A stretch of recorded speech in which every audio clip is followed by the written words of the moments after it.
Kindly unmute yourself, sir. Thank you. Thank you Yes, very sir. much. And before I start my talk, let me share the screen first.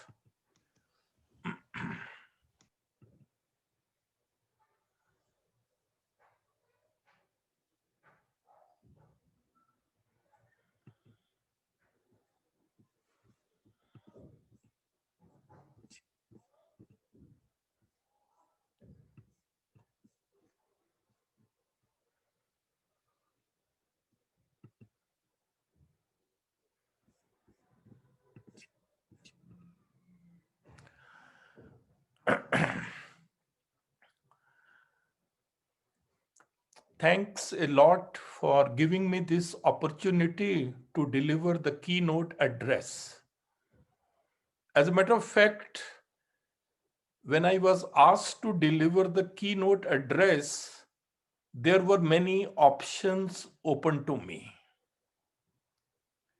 But then, looking at the theme of this faculty development program, and also at the fact that most of the participants are the teachers, I thought, let me share with you my experiences as to how one can achieve excellence in higher education in India and what are going to be the challenges and opportunities in the 21st century. So that's basically the title of my talk. As you can see it on the screen, everybody wants to achieve excellence, but sometimes you are not able to do so because you may not be knowing what all should be done. What are going to be the challenges, how to meet them, so many things. One always learns from one's own mistakes, no doubt. But then the prudence demands that one should also learn from the experience and mistakes of others. And that's what basically I will begin with a quote from Chanakya, who says, learn from the mistakes of others.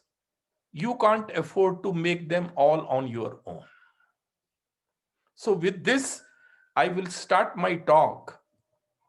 The first question which will come to your mind is, what do I mean by excellence in higher education? Please note that if we look at the higher education scenario, there are three major roles of a teacher. One is to disseminate knowledge. Second is to create knowledge, that is research, and also guide research. And the third is academic administration and management. And one is expected to excel in all the three roles. If you want to be an outstanding teacher or a researcher, what I feel is you should have a very sound and deep knowledge in your subject. That's a must. You should have clarity of concepts and you should have done a lot of thinking on the subject. Because as a teacher also, I feel your teaching should reflect the amount of thinking you have done on the subject. And if you want to excel as a researcher, you need to be an out-of-box thinker and also innovative and creative. And then I have written here 4 C's. For a researcher, I mean curiosity, courage, commitment. All these things basically will come in that. Curiosity, courage, commitment, and and for both, outstanding teacher and researcher, you also need to have excellent communication skills and presentation skills. The other C is communication. You should be excellent because, please remember, no one will take pains to listen to your ideas unless and until your communication is effective and impressive. So this is a quality which you should have. And please note down, presentation is what you say, while communication is how you say it.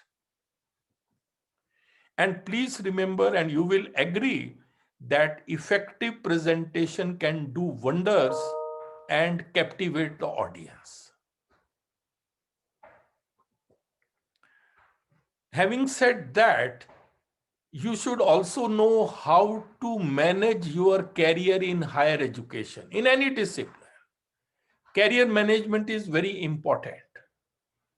And career management involves two things.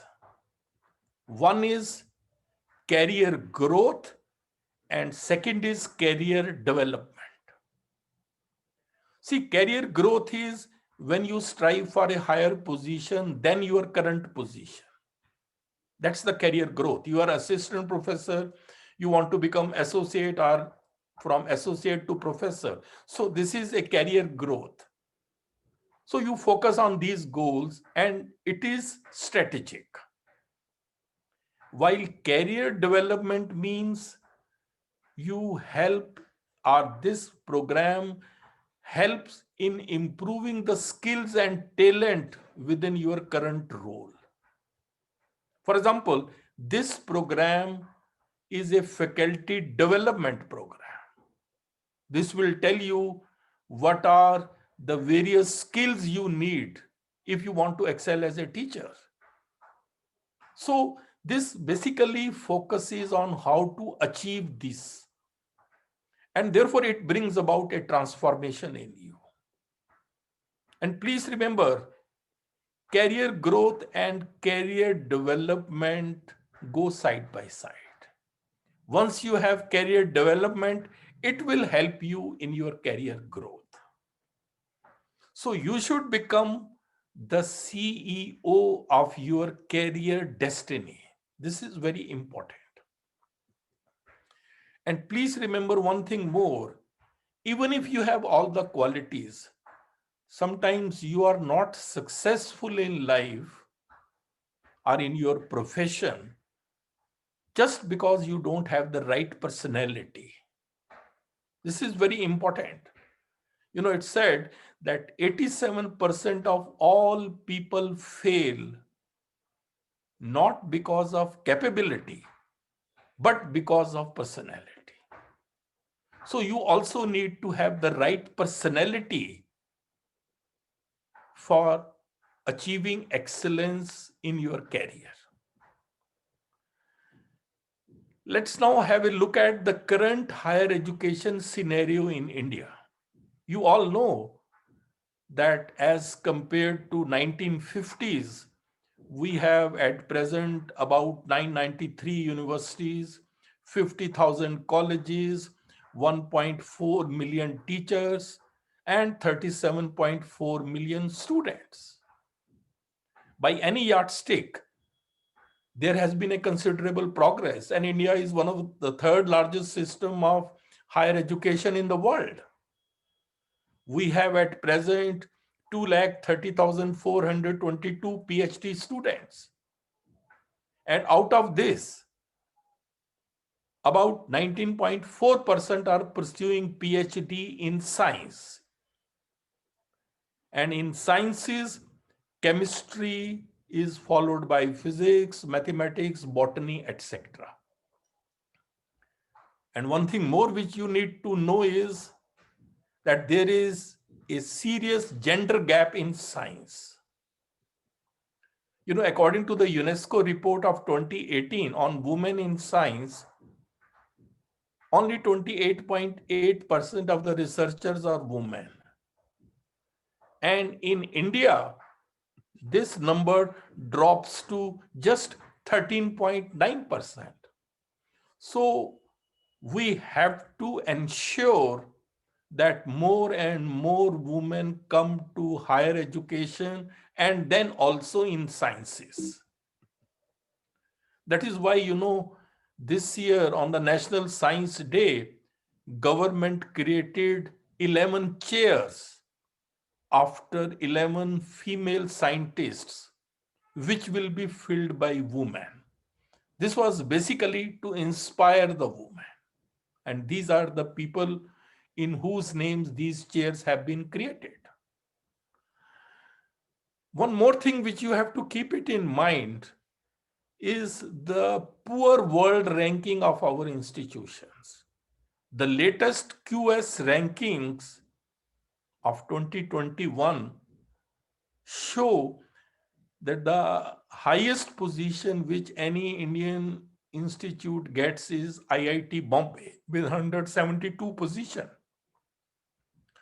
And the only university which comes in the top 500 is University of Delhi with a position of 501. Why there is a poor ranking? It is, let's keep a look at the criteria which is used in international rankings. Academic reputation, employers, faculty-student ratio, citations, international faculty, etc. And it is said that one of the main reasons for poor world ranking of our higher educational institutions is poor quality of our research programs.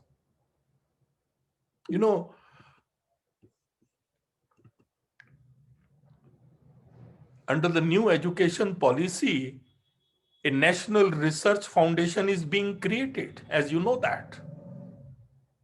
And this National Research Foundation is an apex body which will be focusing on fostering a strong research culture. Because research-wise, we need to improve significantly. And we also need to build strong research capacity across higher education. If you look at this table, this shows the number of research persons per 1 lakh of population in these 4 countries. 3. India just has 15. China has 111. USA has 423 and Israel has 825. So we need to enhance our research capacity. Number of people involved in research needs to be increased. And then this National Research Foundation will also ensure that those projects are funded which are globally competent, but at the same time locally relevant. Such research projects will be supported. One more thing. India has the 3rd largest scientific and technical manpower in the world, number-wise.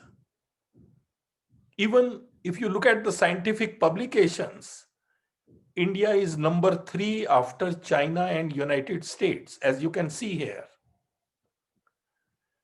And Times of India recently published a report according to which out of the 4,000 most cited researchers in the world, only 10 are from India. That is 0.25%. And these are the 10 people, including Professor C.N.R. Rao. So the basic message was that we need to improve on the quality of our research programs. Merely having large number of publications may not be enough. One may ask the question, Why do we lack in quality research? Why? Because if you look at the title of my talk, it was Achieving Excellence in Higher Education. And if you want to excel in higher education, research you cannot ignore. And this is a main thing. In India, I personally feel there is a serious dearth of creative minds. There is a crisis of creativity in Indian education system. For example, no Indian scientist working in India has been able to get a Nobel Prize after 1930. C.V. Raman was the person who got it in 1930 in physics for the discovery of Raman effect. Then these people got, but then they were not working in India. They were non-resident Indians, including, Amartya Sen, who got Nobel Prize in 1998, although he is an Indian, but for most of the time he has been working abroad. And even Abhijit Banerjee, the economics Nobel laureate, he is an American citizen. So please remember that Nobel Prize is not a lifetime achievement award. No, it's basically for a breakthrough, which opens entirely new vistas for humanity. Just one example I want to give you. We all are familiar with plastics and polymers, and they are insulators of electricity. And scientists had always thought that somehow if polymers could be made electrically conducting, it would be a big breakthrough. Because, eh, polymers offer a lot of advantages: lightweight, greater workability, resistance to corrosion, etc. So breakthrough was achieved in 1977 by these three people. This was a big breakthrough and through a very simple reaction. But the Nobel Prize was awarded in 2000 after 23 years. Why? Because they wanted to see that how much useful it is going to be for humankind, for mankind, how useful it will be. So once the applications of conducting polymers established, then those people who discovered this breakthrough in 1977, they were awarded Nobel Prize. So what I really want to tell you is that if you want to excel in research at that level, you need many things, but these things are also very important, and that is perseverance and resilience. We in India sometimes want immediate gains. That may not be possible. For example, last year's chemistry Nobel laureate is 97-year-old. Just one can't even imagine. Then you need enormous amount of creativity and open-mindedness. Unfortunately, in our system, there is a problem here. And then we need willingness to collaborate. We need to build more bridges rather than walls. We sometimes, prefer to work in isolation. For example, you must be knowing in 80s or 90s, there was a mad race for developing superconductivity at room temperature. It could not be, but I read it about a month back that for the first time superconductivity has been achieved at room temperature. So people pursue it. So that is basically the spirit behind research. And creativity is a must. One example of enormous amount of creativity is quantum mechanics, which is considered to be one of the greatest intellectual developments of the 20th century. It is said it provides the foundation of modern chemistry. At least 10 scientists involved in the development of quantum mechanics have won Nobel Prizes. Just see. These are the people. All these people got Nobel Prizes. So The message from this is the development of quantum mechanics is an example of how creativity can enable one to think much beyond what exists. That's what is required. So we need to be creative and we need to produce creative minds. And quantum mechanics, as you all know, is also providing the theoretical foundations of spectroscopy. So why our education system is not able to do that? Why we are not able to produce creative minds? What is the fundamental flaw in our education system? Let's watch this video. And I think this is a 3-minute video which clearly explains the flaw. For decades, people have been finding hundreds of flaws in the education system. No conceptual understanding, no creativity, children are stressed, and the list goes on. All these are symptoms. But what is the root cause to all this? What is the fundamental flaw in the education system? Let us play a rapid-fire game. You have 1 second to answer every question. Let's start. First question, A4? Okay, no more questions. Did you think apple first? 98% of people are most likely to think so. Because that was what we were told in our kindergarten. Imagine that this was done differently. Say we had asked you for all the words starting with A. Ant, ace, April, apt. Different answers would have popped out of everyone's head. Do you see where the problem is? Before children start going to school, every child is unique. Every child thinks different. But the education system makes every child think the same. This is the fundamental flaw in the education system. Why did this start? During the Industrial Revolution in the 18th century, the education system was designed to make children ready to work in factories. The factories did not require people to think, but to only work like robots. So, the education system stripped children of their freedom to think and destroyed their true potential. The same education system continues even today. Only the industries have changed. A study by NASA shows that 98% of children think different before they start going to school. As they go through this education system, at 25 years of age, only 2% think different, and 98% think the same. So how does the education system make every child the same? Let's go back to the apple example. Kindergarten lessons told us that A is for apple. We asked you for words that start with A. Our education system gave us the answers. We asked you a question. Answers make you the same. Questions make you different.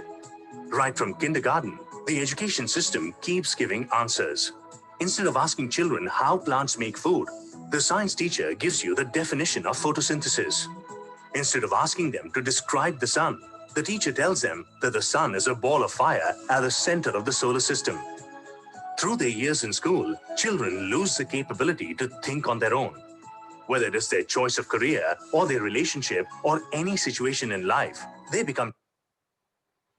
So I think you can very well see how our education system strips the children of their ability to think on their own.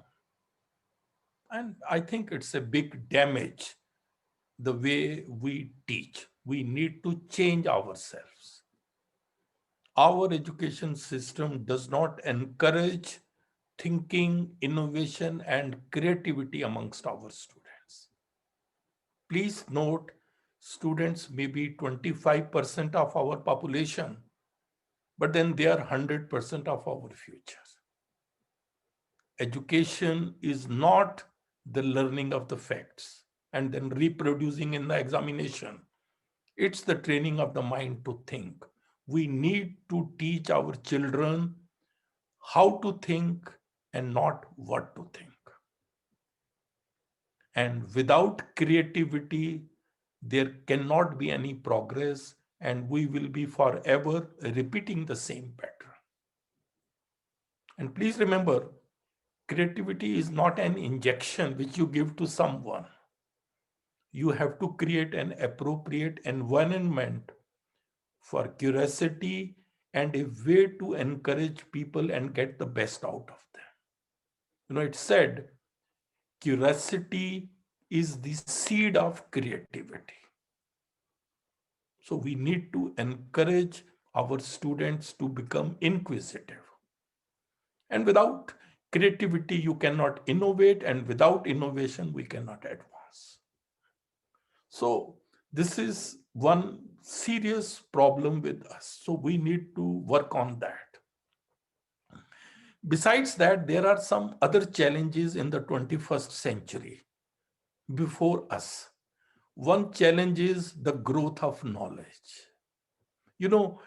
The knowledge in all disciplines is growing very fast. So much that the doubling time of the growth of knowledge has shrunk considerably. I give you the example of chemistry. Chemists are the people who produce new substances in the laboratory. So there is an exponential growth in the number of substances. In the 1800, you had some hundreds. And by the end of this century, you are expected to have about 5 billion chemical substances. Then number of elements in the periodic table has increased from 63 to 118. Growth of many new and modern instruments has taken place. So that's the growth on instrumentation front. And then, many new concepts, theories, and ideas are emerging. And please note down, this is not only in chemistry, this is just one example. It is happening in every discipline. And doubling time of the growth of knowledge, which at one stage was 150 years, it has now come down to 73 days. So this is something which we can't afford to ignore. And please remember, what we know is a drop, and what we do not know is an ocean. So this aspect, we have to keep it in mind.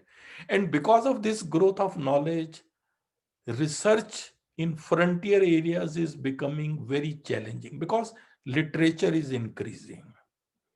And then how do we tell about this growth of knowledge to future generation? We need to incorporate it in our education system for educating the future generations. So this is the challenge.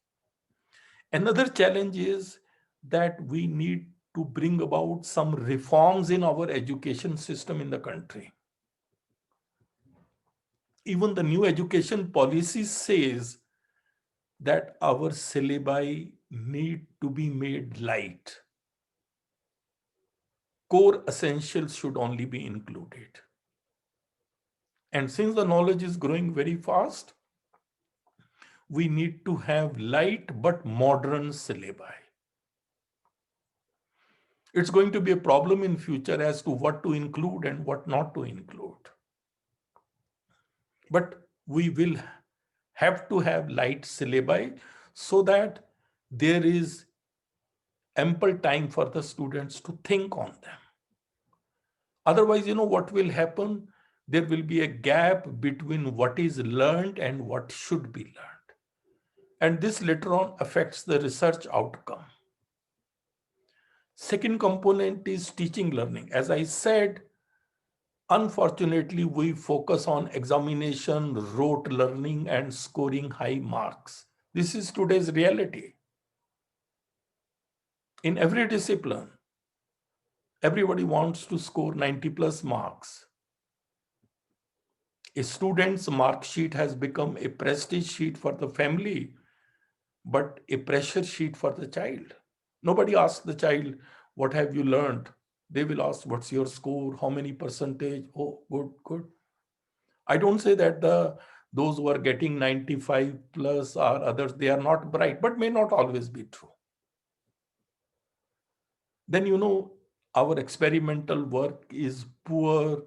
We work in compartments. We need to build more bridges and walls.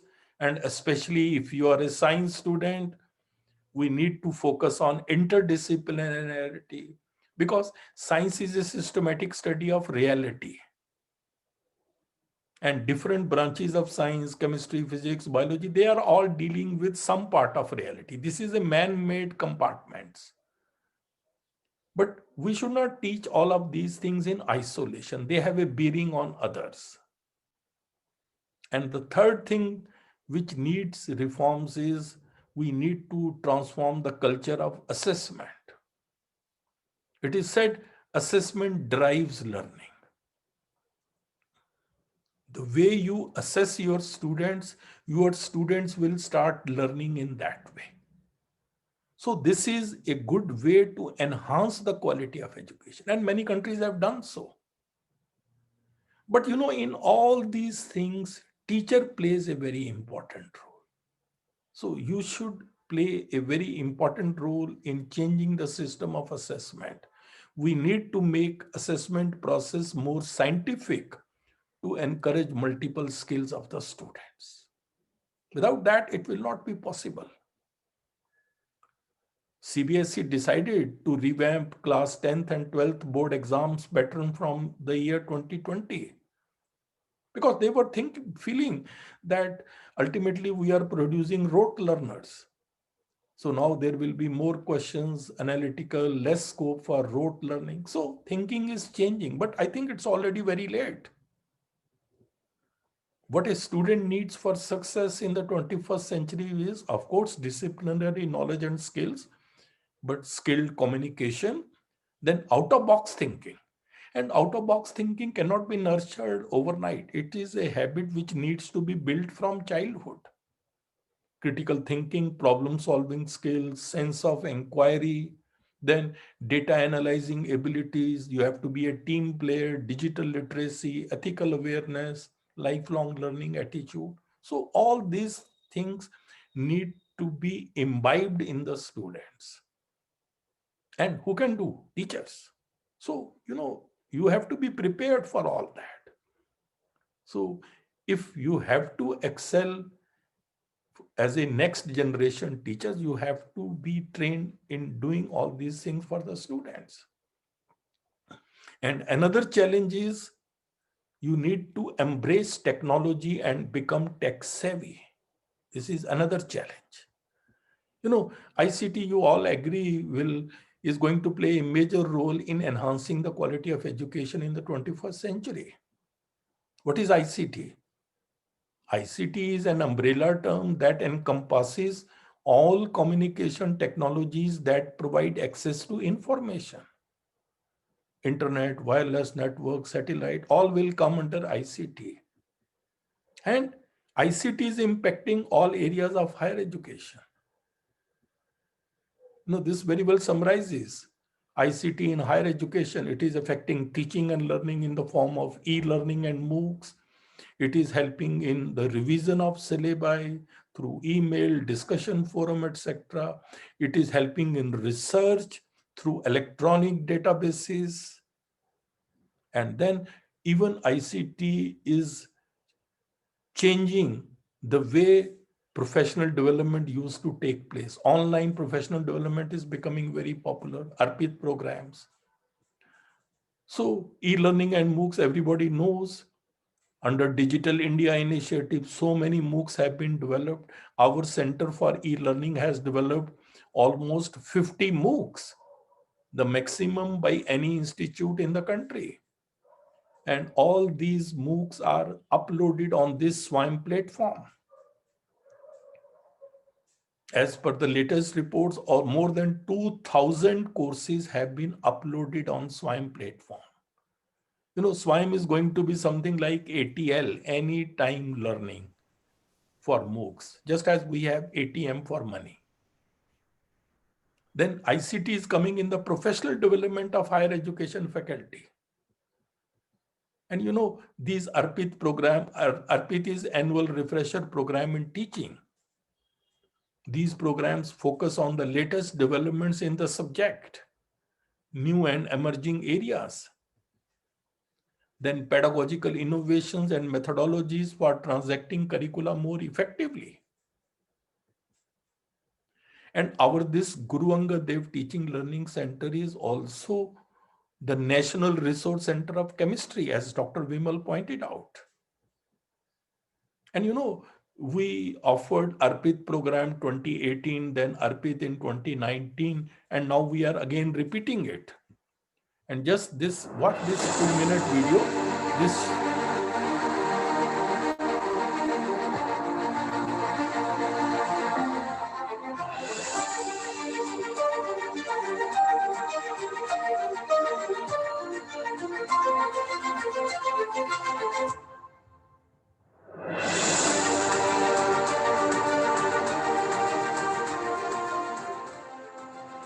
Hello everyone, myself Dr. Vimal Raj and I am the coordinator of National Resource Center of Chemistry of MHRD Government of India at SCTB Khalsa College, University of Delhi.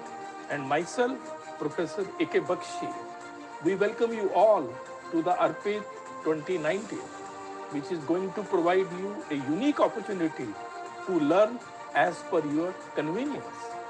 For this online refresher course, we have selected a variety of interesting and exciting topics.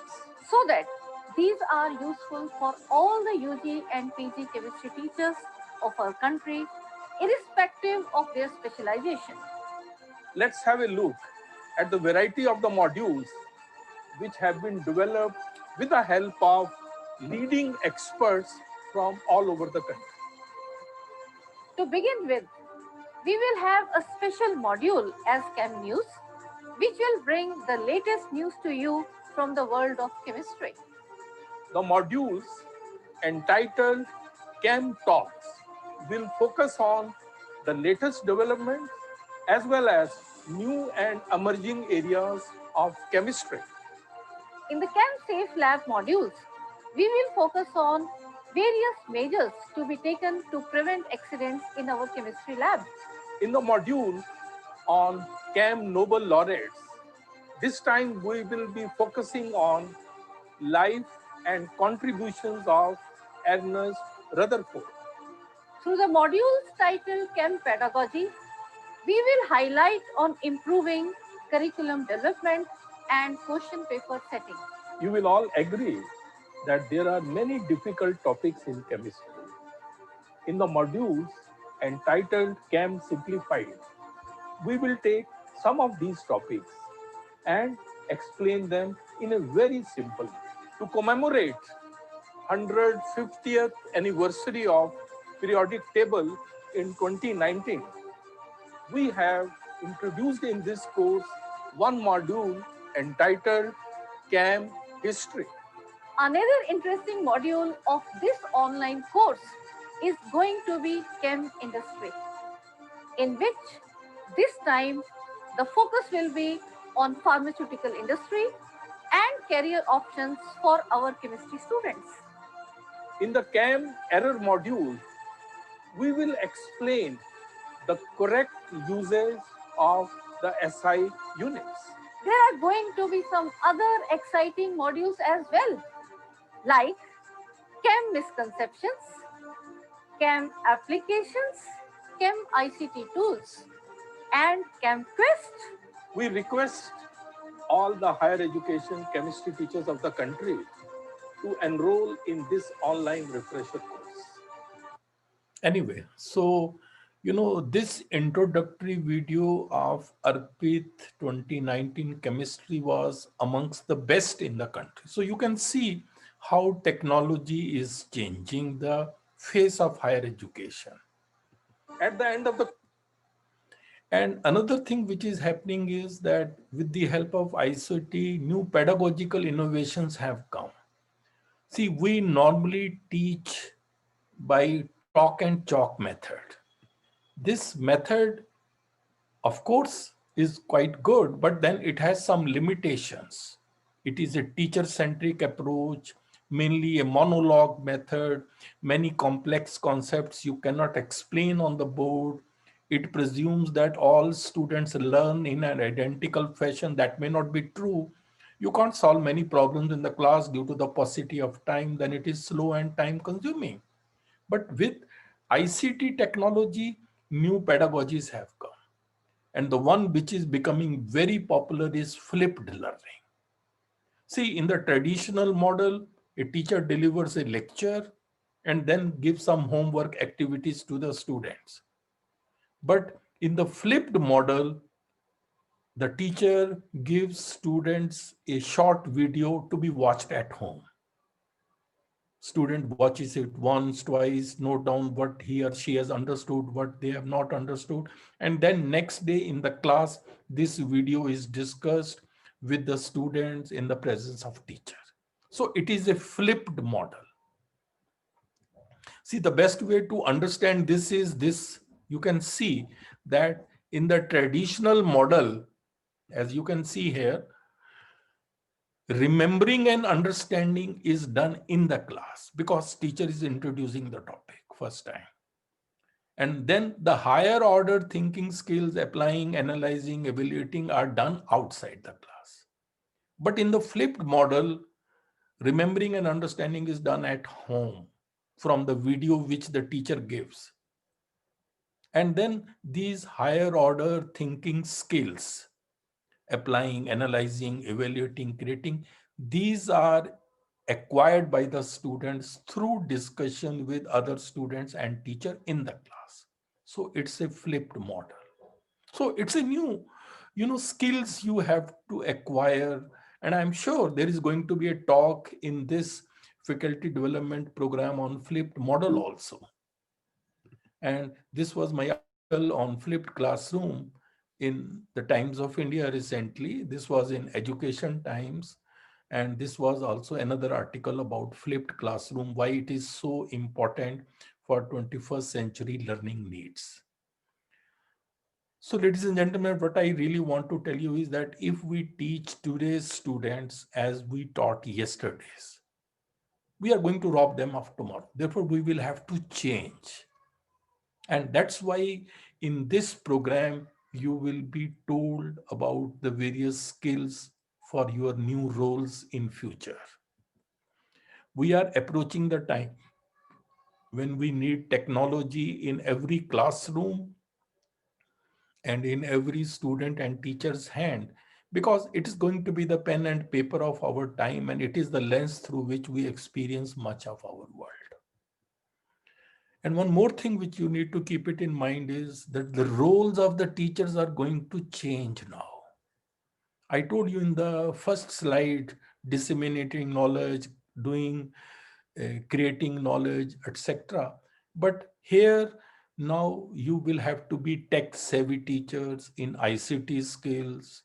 Then tomorrow you may have to manage virtual classroom and discussion forum, because if students are enrolled in MOOCs and if they have queries from any part of the country, you will have to manage the virtual class and virtual discussion forum.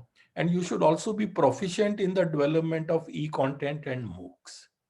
See, our experience shows our teachers who have been teaching for a very long time in the classroom, but once they are asked to put everything in writing, they are not able to do that. So writing skills are expected to be in them. And these are the 5 skills which next generation will need for success. Critical thinking. That means to be able to think for themselves, critically about themselves, so that they can make progress in life. Then adaptability to technology in this digital age. That is the second. Then, as I said, excellent communication skills.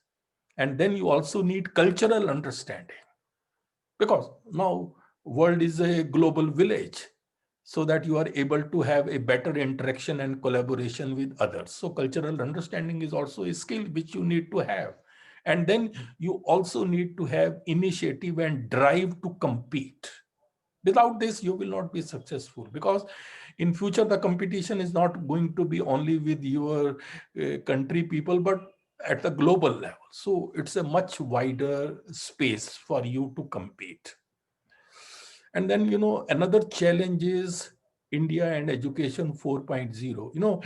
India is very soon going to enter an era of Education 4.0. Education 4.0 is total technology mediated education. As you know, the world is presently having Industrial Revolution 4, which is based on artificial intelligence and other disruptive technologies. And so education 4.0 is going to be the education system which is aligned with the needs of the Industrial Revolution 4. It will produce graduates or the skill set as required in Industrial Revolution 4. This was my article about Education Times, in Education Times about Education 4.0.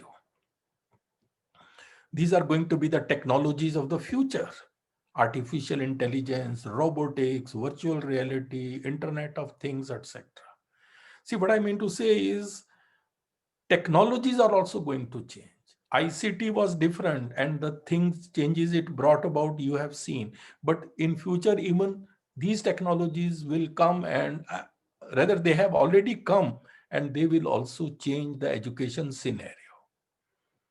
And now, because of these technologies, personalized learning is going to come in a very big way. Classroom teaching is talk and chalk method. You know that is teacher-centric. Then even MOOCs is also teacher-centric because it's like one size fits all. So in future, you are going to have personalized learning, a learning, as per your requirements, as per your needs, keeping in view your strengths and weaknesses. And artificial intelligence is being used here. Government has already launched a scheme, NEET, National Educational Alliance for Technology.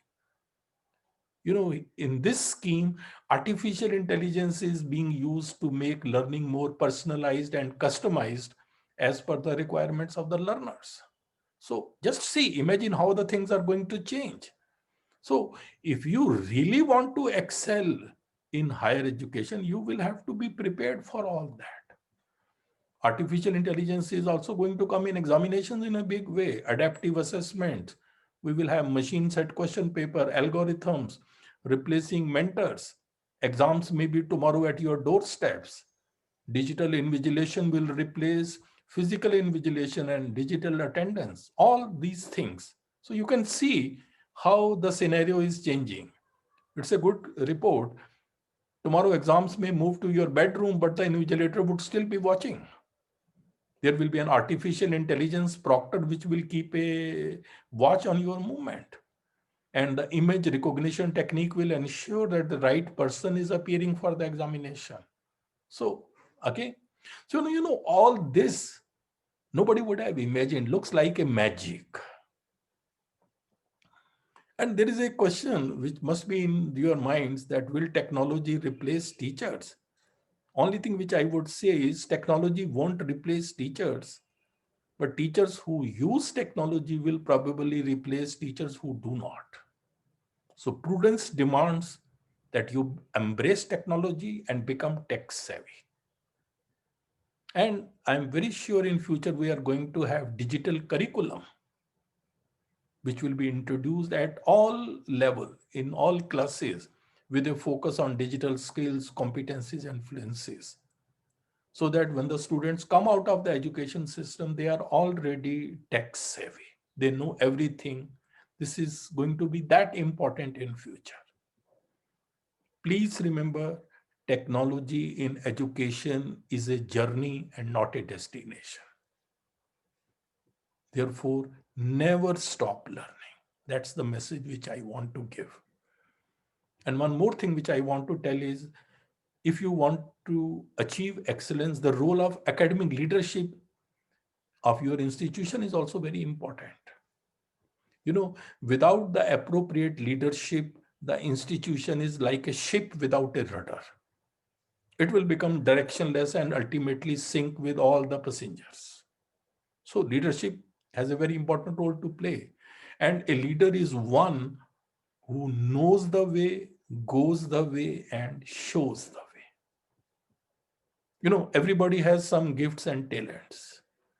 A good leader knows how to harness them towards the same goal. This is the quality of a good leader. And the purpose of education is also to provide wings to a child. It's like that. And a leader should also know that before you are a leader, success is all about growing yourself. But once you are a leader, success is all about growing others. You should take pleasure in the growth of your colleagues, in the growth of your teachers. And please note that a person who feels appreciated will always do much more than what is expected.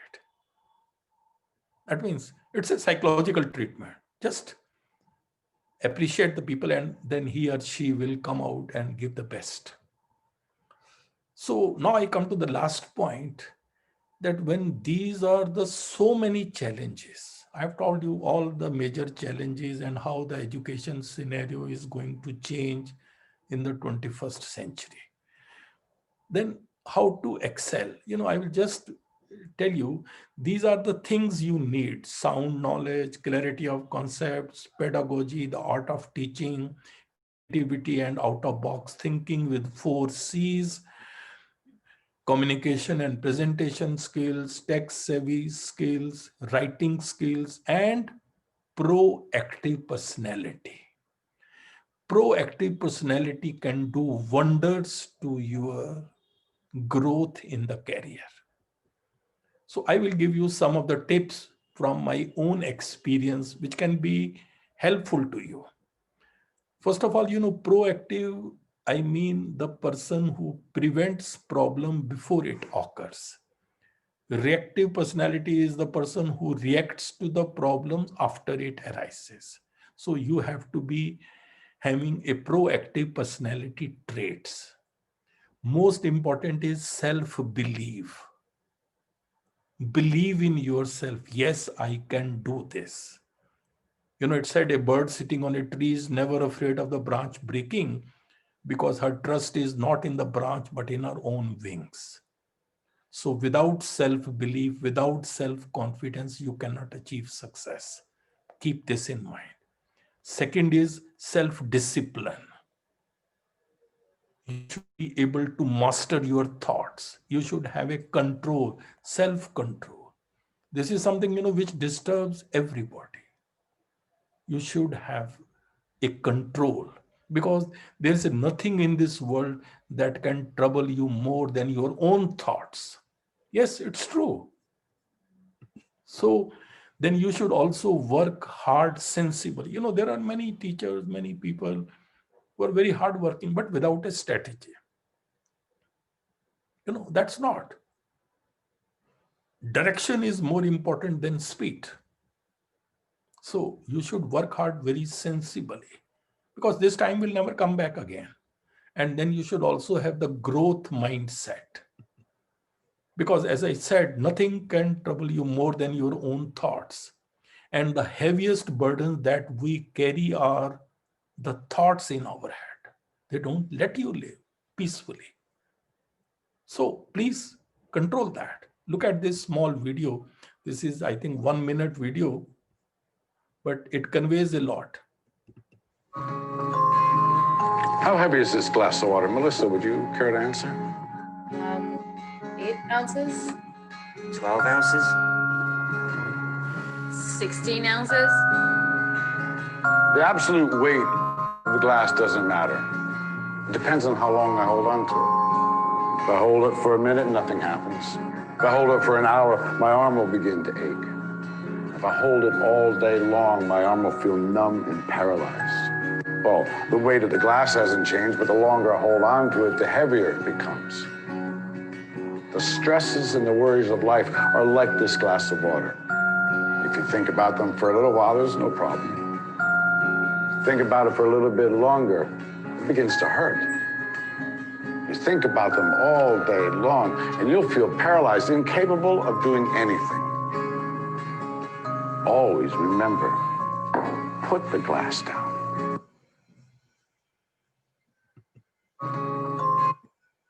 And then, learn from your failures. This is very important.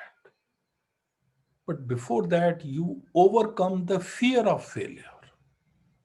Many people, just because of that fear, don't do anything. Learn and overcome the fear of failure. This is a very good quote. जब तक तुम डरते रहोगे तुम्हारी जिंदगी के फैसले कोई और लेता रहेगा. So don't let it happen. Chanakya said, as soon as the fear approaches near, attack and destroy it. And don't think much. Overthinking always creates problems. Many people keep on thinking. So you should not let it happen. Rather, new concept has come, embrace your failures. Many successful people keep a failure resume on their web page, highlighting the jobs they could not get or the awards they could not win, and they keep on reading it again so that they don't make the mistakes again. Failures can be the pillars of success, depending upon how you take it. You can take it as a stepping stone or like unsuccessful burden.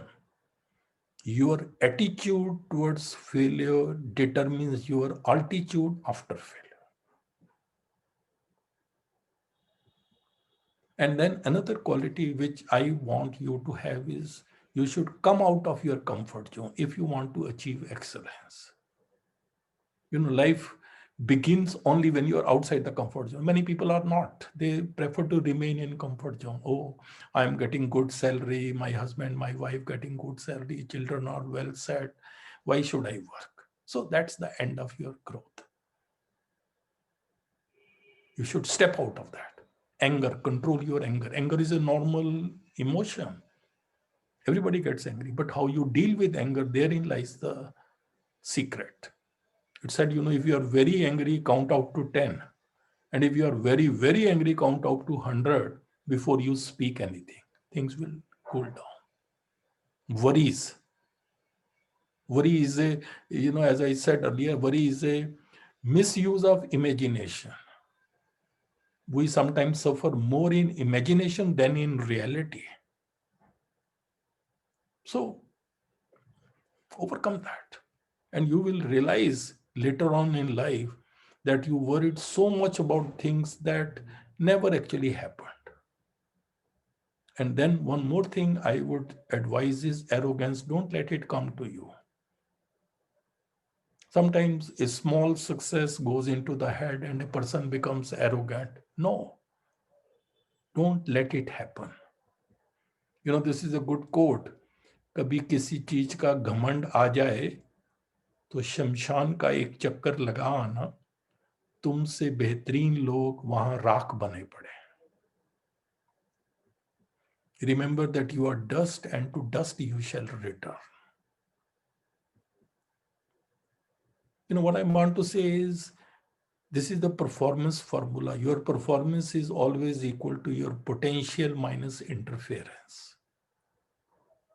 All of us have immense potential, but because of the interference, because of these negative things, worries, anger, all that, arrogance, our performance gets lowered. And one last thing is manage your time. Everybody gets 24 hours a day. The secret to your success is how you utilize these 24 hours. President, prime minister, professor, assistant, anybody, 24. So manage your time well. Please remember, today is the tomorrow you worried about yesterday.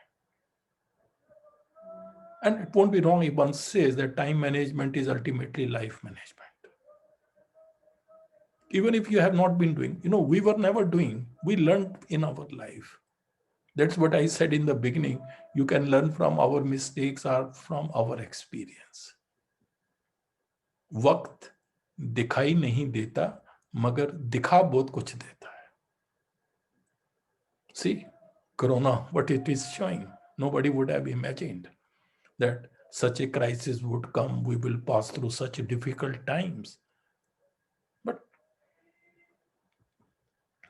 And time changes people. Don't forget that time changes people. Look at this small thing, how people have changed. समय की धारा में, समय की धारा में, उम्र बह जाए.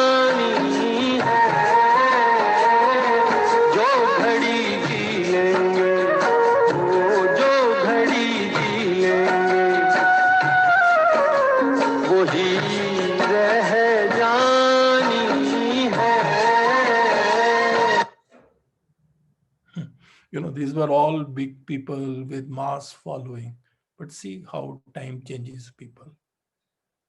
So there is some lesson to be learned from all this. And the lesson is live in the moment. Don't think too much in advance. खूबसूरत चेहरा भी बूढ़ा हो जाता है, पद भी एक दिन खत्म हो जाता है, जिस्म भी एक दिन ढल जाता है, लेकिन एक दिल का अच्छा इंसान हमेशा अच्छा इंसान ही रहता है. So be a good person, but don't waste time to prove it. So what I want to say is, at the end of the day, your biggest competition is you only, nobody else. You should not become the puppet of your mind. You should become the master of your mind. Yes, you should control this. And start doing it if you have not been doing it. It will change your life. Somebody very rightly said, you don't have the problem, you are the problem. Attitude is everything. It's a good quote. स्वर्ग भी तू है, नर्क भी तू है, इन दोनों का फर्क भी तू है.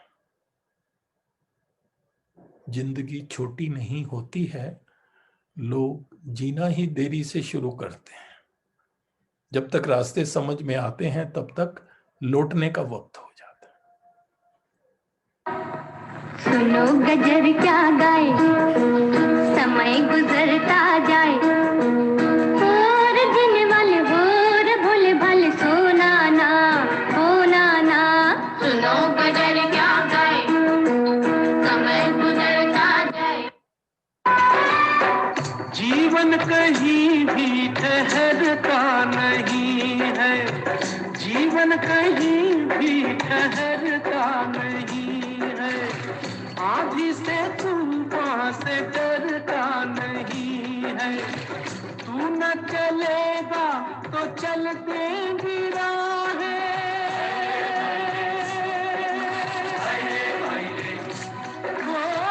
तू न चलेगा तो चल देंगी राहें.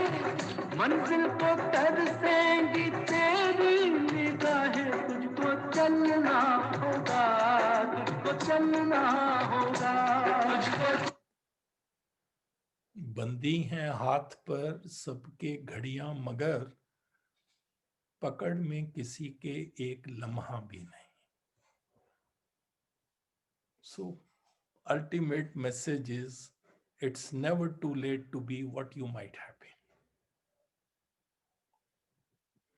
Anyway, this is the report about our MOOCs in Times of India. This is about our chemistry programs.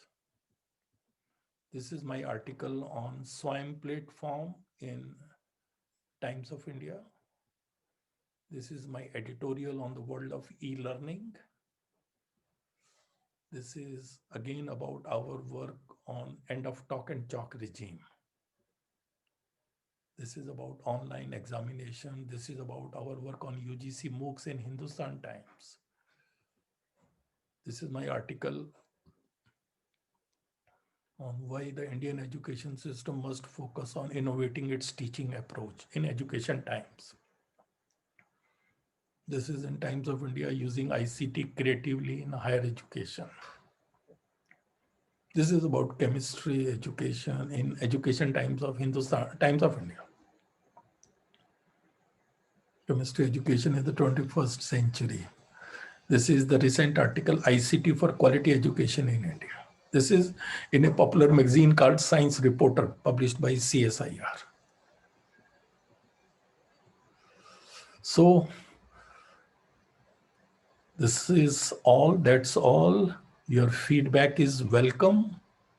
I have given you my email ID, my phone number. You can be in touch with me, share your feedback. It will be a pleasure to improve further.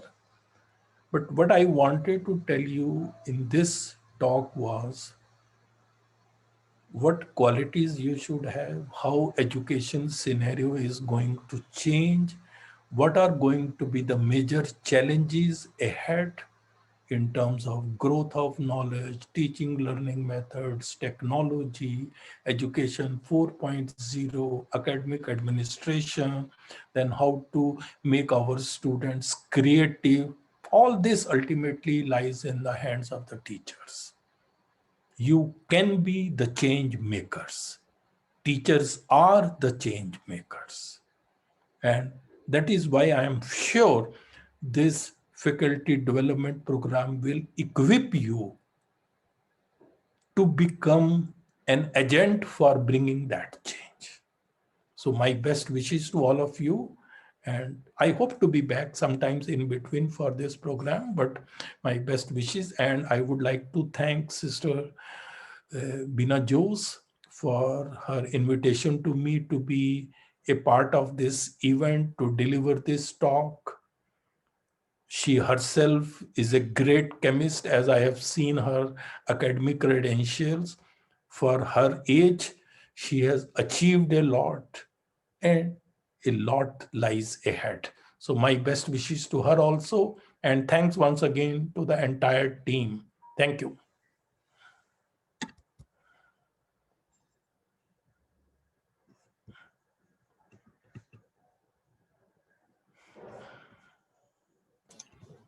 Thank you, please. Thank you. Thank you so much, Dr. Bakshi sir. It has been wonderful to sit in your session, and it is truly grateful to be a part, to have you as the keynote speaker for the inauguration, for the inaugural session of this FDP, because you have touched upon all aspects, not merely the academic. You all have also given us some philosophical thoughts. You have given us some career development, personality development, how to grow as teachers and as individuals. And I think that refers to the very soul of this program, the very spirit with which this program was intended to be taken forward. Before we close today's session, sir, with your permission, shall I share two questions that have come up on the chat? There are two queries by participants. One is by Meera K, who asks, how can research scholars in the Indian scenario find credible journals that are based in India? Journals, that's the question. Credible journals, what does she mean by that? I think what the particular participant is referring to is a lot of predatory journals that we have, a lot of journals that exist only for commercial purposes, and there are some other journals that have a credibility, that have a standing, is of great repute. So how do we... Journals are very well known, and in whatsoever her field of interest is, if she goes to various electronic databases which are available, she will come to know of the various journals which are available. And I'm very sure the list is very long, but you know, electronic databases are now going to become the real source of information in the 21st century. Slowly, I'm not surprised if the physical journals will slowly vanish and everything will become online. That's true. That's true. Thank you, sir. And another question that has come up by a participant named Dr. Shaiju PN is, can you propose an idea to solve the problem of the digital divide, which is a huge challenge in India? No, I agree that digital divide is a serious problem, but still not that much. You know, the world's population is about 7.8 billion. And out of that, 4.4 billion are internet users in the world. And out of this 4.4 billion, you know, India has fairly large number of internet users. There's no doubt about that. And even in rural areas, slowly the number of internet users is increasing. But there is, of course, a divide. And that is really a problem with the online education. Because during this corona pandemic, when most of the classes were held online, this problem came up. Okay, sir, we don't have the facility. Because this digital divide could be because of many reasons. One could be that you don't have the device, you don't have the phone, or you don't have the laptop. That could be one. Second is, even if you have the device, you do not have the internet. Then third could be that even if you have the internet, you do not have the right speed. Internet speed is very low. Because if you look at the internet speed in India, it's much, much lower than the 25 to 26 Mbps, which many leading countries of the world have. We have about 7 to 8 Mbps. So digital divide could be because of any one of these reasons. Economic, or you are computer illiterate, you don't know, even if you have everything, still you don't know how to handle it. So divide could be because of all these, but I'm very sure the way the awareness is spreading, people will soon, this bridge will be, this divide will be bridged. There is no doubt about that. And there is a report also which says that by the year 2028, 100% of the world population will become, having internet facility. So just as, at one stage, people, when mobiles came, people said how the things will change. And now there is hardly anybody who is without mobile. So that way, that stage will also come. So let's hope for the best. And then, government should also make a plan. They can give some internet package for the students or low subsidy for that, so that, it's not a financial problem for them. Yes, sir. Let's hope that very quickly the digital divide is brought down to the minimum. There is another question, sir. Why many universities, including Delhi University, select students exclusively on the percentage of marks? Doesn't it create competition to get marks? What is your take on the issue? No, I fully agree that there is a mad race, rat race, I would say, for scoring high marks.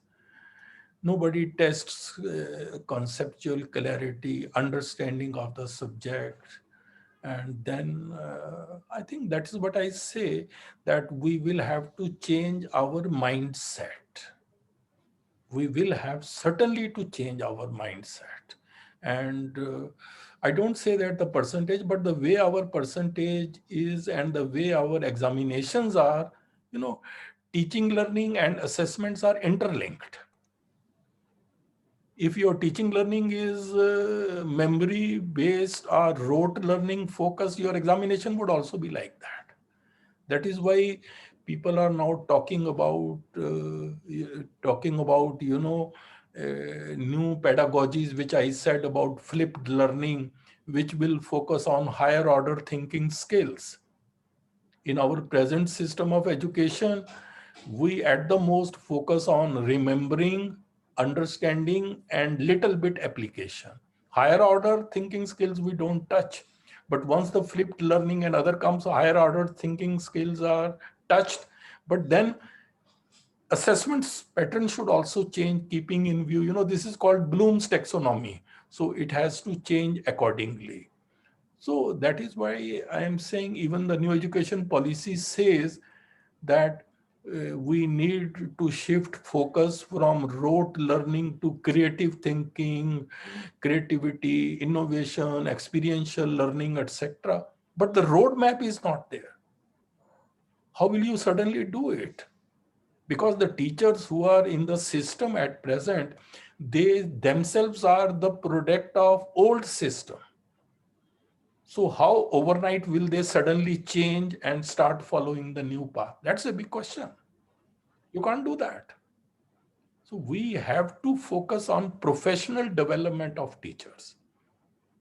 And I know there is a national committee, I am a member of that, which is now working that just as for recruitment as assistant professor, you need, suppose PG, then PhD, then net qualification. All these test domain knowledge. And PhD, maybe little bit research skill, but teaching ability, nobody tests. How good teacher you are, whether you are having good communication skills, talks. So I think professional education or this teacher's education in higher education is the need of the hour. And you know, one thing you should remember, 1.5 million teachers are there in higher education, and 3.5 million teachers are in school education. Taken together, they are 5 million. So these 5 million teachers control the entire education system of the country. So we need to professionally empower them. So in that light, this faculty development program is a very timely program. That is what I said. It's very futuristic, thinking much ahead of the future. Because we need people who imbibe these skills and then practice them in their teaching. Students are not to be blamed. Students are at the mercy of the teachers. The way you will teach, they will start learning in that way. How can you blame them? So I remember when I was in Delhi University, I topped in Delhi University. I broke all the records. I think I was not even 21-year-old when I became lecturer and I started teaching. Nobody told me how to teach. I just started teaching the way I wanted. That is with everybody, whosoever comes to the profession, no formal training. So I think we need to really work on that. We need to change the mindset. We need to professionally train. And the problem is from where we will bring the trainers also, because trainers themselves will also be the product of the same system. So some senior people, mentors will have to be brought who can initiate this change. Thank you. Thank you, sir. And I think some of the points that you already mentioned answer some of the questions that have come later in our chat box also about how to change the system, how do we solve the problems with the system, how do we incorporate flipped learning, what about the challenges that the flipped mode have. Students show huge resistance, it seems. I fully agree, but even flipped learning, as you must have seen when I was talking about flipped learning, there has to be a video which we will give to the students, but who will prepare that video? You have to prepare a good video. So we need to work on that, because flipped learning would mean that there will be a lot of work for teachers. Workload for teachers will increase. We should not forget that. So,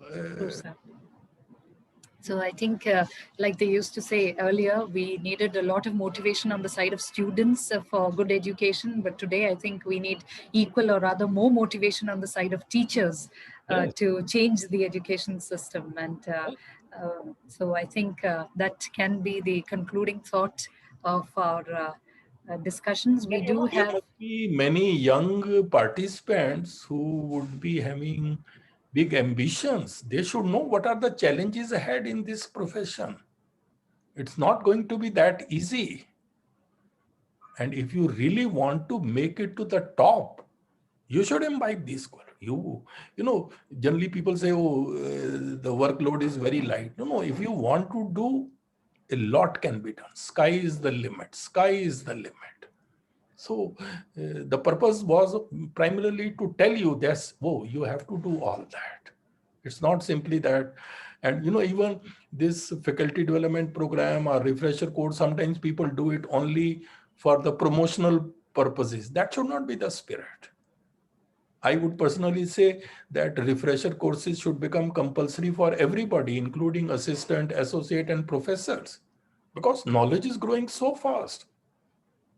A professor must have done MSc maybe 30, 40 years back. So things have changed so much. So they need more, rather, I would say. So I think that is why it is said, lifelong learning attitude. And once a teacher teaches, one also learns. It said, when one teaches, two learn. One is the student and other is the teacher. So teacher also improves through teaching. Yes, I think that's teaching is a rare form of exchange where both benefit. as we all proudly talk about teaching. There are a few more questions on the chat box, which we will be getting back to. We would like to keep time. You can write to me, you can be in touch with me, and I have already told them. So yes, sir. Yes, sir. I think they will be getting back to you. There are some questions regarding funding for scientific research, whether ARPIT courses have courses for physics teachers. Yes, ARPIT courses, you can easily find information of ARPIT courses online. So I think with that and with the promise that sir is available on the email ID and that sir has shared, I think we can conclude our session for today. And I take it as my privilege to take the opportunity to offer gratitude on behalf of the host as well as the participants to Professor Dr. A.K. Bakshi sir. So your talk, as I already mentioned, was enlightening not only because it gave us an overview of the challenges and opportunities, rather it made us think and contemplate, and it will surely make us reflect on what sort of an individual we are. So rather than merely thinking of ourselves as teachers, I think we will all go home, sit a little in the evening and think about what sort of a person we are and not merely a teacher. And I think that is a huge, huge grace that we have had as participants of today's inaugural. Said that one purpose of education is to produce good human beings, yes, then responsible citizen, and third is competent professional. Excellently said. All sir. the three things are required. Very true. Very true. If So you are competent professional, and if you are not a responsible citizen, or if you are not a good human being, all is waste. All the three things need to be. So this is on, I'm talking about on a bigger scale. yes, sir. Very true. And it is our proud privilege and our honor to have had you, sir, to inaugurate the 7-day faculty development program and to listen to your words. It has been a fruitful evening spent on behalf of Vimla College Autonomous, Thrissur, Kerala, and the Guru Angad Dev Teaching Learning Center of the Ministry of Education, Government of India, and the Jean Monnet Module Center for European Studies, Jawaharlal Nehru University, Delhi. I, on behalf of all the participants, offer our warmest gratitude. Big thank you, Ashok Bakshi sir, not only for showing us the challenges and opportunities in education, but also showing us that being good human beings lies at the crux of all efforts taken, all ventures taken. And with that note, I thank you, sir, on behalf of all the participants. And of course, words of gratitude to all the collaborators who have joined with us on this venture. And of course, thank you, participants. We are very happy, glad, and proud to have all of you as our fellow travelers on this journey of 7 days, which we hope you will remember for the rest of your life. Thank you, and a pleasant evening to all of you. Thank you.